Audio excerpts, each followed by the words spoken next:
Today, I'm excited to share my investment results with you. But there's a unique twist. I've invited someone named Tom Rad, who's new to investing and facing job challenges. He thinks he's here for a beginner's guide, but I have a surprise. I'm giving him some money to start investing, something I wish for at his age. If you like this idea, please show support by liking this. I'm really excited and Tom should be here soon. Clock ticking. And here's Tom. How are you, Tom? Tom. I'm hanging in there, going through a challenging period as I'm exploring new career paths and job opportunities. Host. I understand you've expressed an interest in investing. Tom. Yes, indeed. I'm quite intrigued, though my knowledge is quite limited. I've been watching your videos and my friends have started investing after watching them as well. I'm ready to give it a shot. Host. That's great to hear, Tom. Our goal is to encourage young individuals to start investing early. In our recent video, I invested $100 across various options.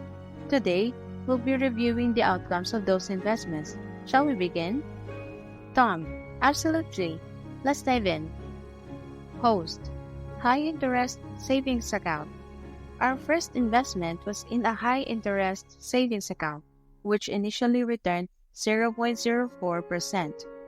The return dropped a bit due to decrease in the interest rate. Consequently, we've gained a profit of $0.4. Tom, that doesn't seem like a substantial return. Why consider this investment? Host, the primary advantage of this account isn't the interest it generates, as it's challenging to find high-interest options nowadays. Instead, it serves as a backup fund, ideally holding 4 to 5 months' worth of living expenses. This safety net allows you to tackle unexpected emergencies without resorting to borrowing money at high interest rates. Tom, so it's about having a financial cushion rather than significant gains. Host, precisely. Surprisingly, 78% of Americans live paycheck to paycheck. Establishing this backup fund puts you ahead of the curve. Tom, I like the sound of that. That's where I want to be. Host, gold investment. Our second investment was in gold, which showed a negative return of negative 0.98%. However, gold acts as a hedge against inflation. Tom, can you explain inflation to me? Host, imagine that the value of this dollar has dropped by 95% since 1913. This phenomenon is why your grandparents mentioned that they could buy more with their money back in the day. Tom, that makes sense, but how does gold tie into this? Host, gold tends to rise in value as the dollar loses its value due to inflation. It's a way to preserve your wealth. Tom, but we lost money with this investment. Host, the value of gold is influenced by market fluctuations. It moves inversely to inflation. As inflation rises, so does the price of gold. However, it's not a guaranteed profit. Tom, I hadn't thought of it that way. So do you buy physical gold bars? Host, that's an option, but I prefer investing in ETFs and ETCs for convenience. Tom, what's an ETF? Host, an ETF or exchange-traded fund holds gold on your behalf. It's traded on the stock market, making it easier to buy and sell. Tom, that's interesting. I wasn't aware of this. Host, to sum it up, gold is a limited resource and its value doesn't erode like that of the dollar, unless some extraordinary event changes the equation. Investing in the S&P 500 index fund. Our third investment was in an S&P 500 index fund, where we saw a return of 1.84%, resulting in a profit of $1.84. Tom, the profit seems modest. Why should I care about such a small gain?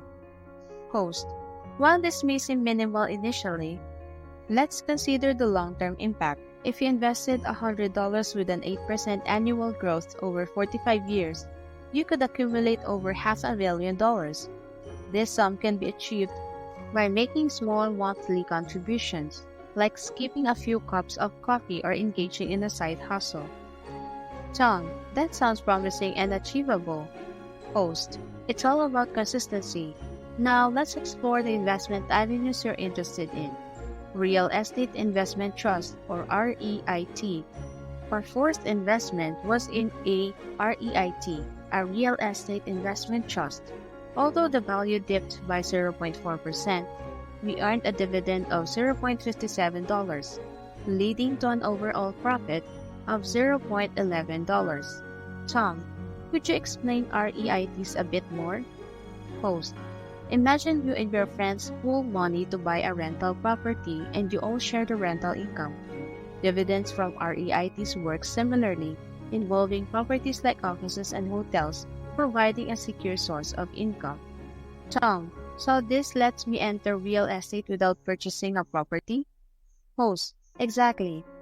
It's like owning a small piece of multiple properties, earning a portion as the rent. Tom, I've always wanted to get into real estate. This is intriguing. Host, business buying and selling. Our fifth investment strategy involves business buying and selling. By finding undervalued items, I managed to make a profit of $67.87. Tom, why does this investment have a risk level of 4 out of 10? Host, the risk depends on your expertise in identifying profitable items to buy and sell. If you find the right product, you can generate profits. Tom, this approach seems interesting. Are there specific areas where I could look for such opportunities? Host, platforms like Facebook, Marketplace, and eBay are great places to start. Look for mislabeled items or poorly photographed listings for potential bargains. Tom, that's a fresh perspective. I'll consider it.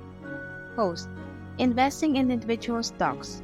Our sixth investment was in an individual stock, specifically Samsung. By chance, this investment gained 19.4%, resulting in a profit of $19.43. Tom, this investment had a risk level of 6.5. Wasn't luck a significant factor in its success? Host, the dart throwing method was more for fun, but stock investing does involve luck and timing to some extent. Fundamental analysis, assessing financial data and leadership is another approach. Tom, I've heard of fundamental analysis. Can you explain it briefly? Host, it's about studying a company's financial statements and leadership to make informed investment decisions. Resources like Yahoo Finance offer these insights. Tom, how can I get started? Host, platforms like Revo offer 4 free stocks when you deposit $100. For UK and Europe residents, trading 212 is a good option for free stocks. Host, investing in cryptocurrency.